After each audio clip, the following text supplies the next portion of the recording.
The Leprechaun's Gold by Pamela Duncan Edwards. Long ago, before even your great-great-grandfather was born, there lived in a small village in Ireland a man known to all as Old Pat. Old Pat was a harpist, and a good one at that.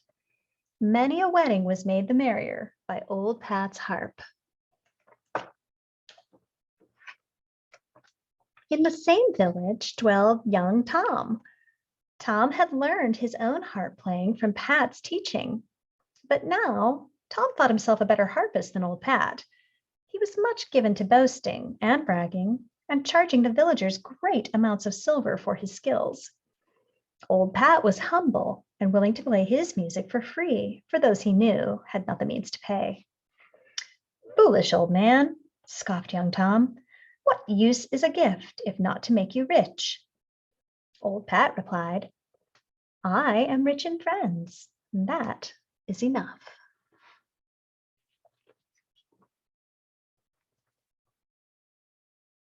It is to be supposed that life would have continued along its way for old Pat and young Tom had they not seen the announcement.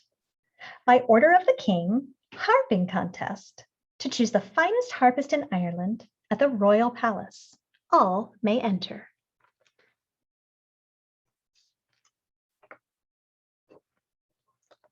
To be known as the best harpist in Ireland would be an honor indeed, said old Pat. "Don't waste your time, old man," sneered Tom. "It's a young man like myself they'll be wanting." But Pat shook his head and gathered his few meager possessions for the journey. "Aha," thought young Tom. "If we travel together, he's sure to offer me a bite of his food. That would save me a penny or two."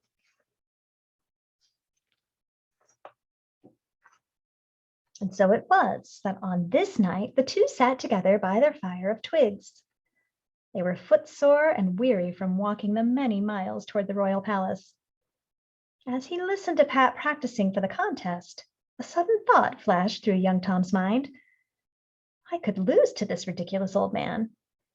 So, as old Pat turned his head for a second, the wicked boy quickly snapped a string on Pat's harp and pushed his own spare string deep inside his bag. "I'm sorry for your trouble," he said to old Pat, "but I have no string to lend you, for I might need it myself." Old Pat sighed. He had no money to buy a new string. The harping contest was as good as lost.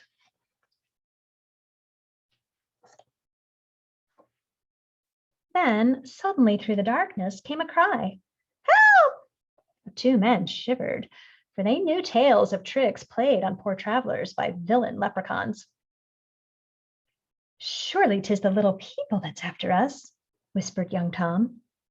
But as the voice rose to a wail, old Pat's kindness of heart proved stronger than his fear of leprechaun tricks. "We must find out who's in trouble," he cried to Tom. "Not I," declared young Tom. "I'll have nothing to do with it.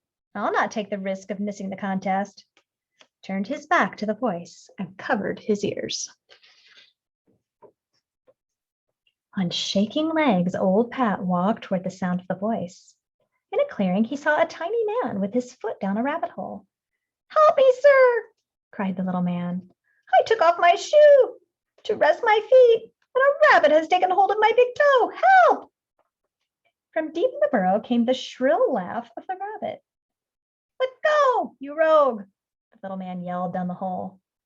"I'll have you for dinner, you pesky bag of flea-ridden fur."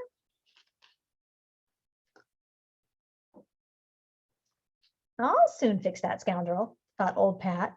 He bent down and barked piercingly as a fox might in the night. The rabbit let out a scream of fright, and out popped the little man's toe. "Thank you," cried the leprechaun, for a leprechaun he was. "Come," said Pat, trying not to laugh, for a funnier sight he thought he'd never to see. "I've not much to offer, but what I have you're welcome to share."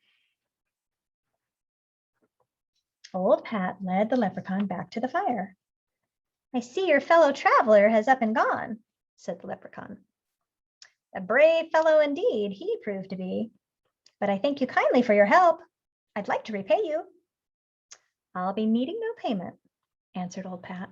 He picked up his harp and began to play a soft tune to soothe the little man.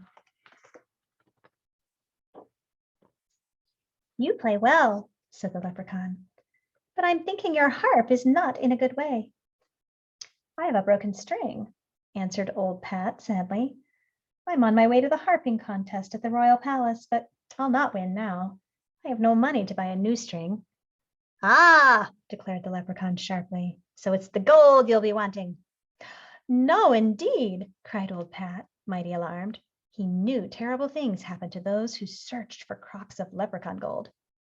Ah, but yes, I think it's so, answered the leprechaun firmly. Suddenly, old Pat's eyes would not stop from closing. With a sigh, he fell asleep. The leprechaun blew a silvery note on his whistle. Out of the forest came a band of little men, each carrying a bag. He wants the gold, said the leprechaun as he told the tale of old Pat. You know what to do. The little men nodded solemnly as they clicked open their bags. When old Pat awakened the next morning, he looked around in fright, but the leprechaun was gone.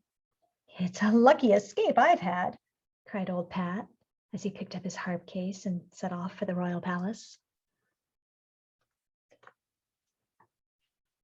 As old Pat reached the courtyard, young Tom took the stage, looking mighty pleased and confident. He began to play a sweet tune, but as if bewitched, the strings on his harp began to break. One by one, they twanged and twitched and twirled in the air until all lay dangling. Young Tom gazed at his harp in horror, but then he knew. Leprechauns, he muttered as he hung his head and shuffled from the stage. Now it was old Pat's turn. With sadness in his heart, the old man reached for his harp. Then his eyes widened, for there inside his bag lay a glittering gold harp. The leprechaun's gold, gasped old Pat. He lifted the golden harp and began to play. He played the merriest music ever heard, so wonderful that the wind itself stopped to listen. A wild tune it was, which filled the people's hearts with joy and their lips with laughter. As the magic seized their feet, the people began to dance. Soon the courtyard was filled with a dancing, singing, laughing crowd. The other harpists knew now that this was Pat's day and danced along with the people. Even young Tom, who had learned a hard lesson, found generosity growing in his heart. When the final note faded away, the king rose from his throne and beckoned to Pat. Old man, said the king, the prize is yours. Never have I heard such music. From now on, you will play always for me and my people. You are awarded the title Royal Harpist of Ireland.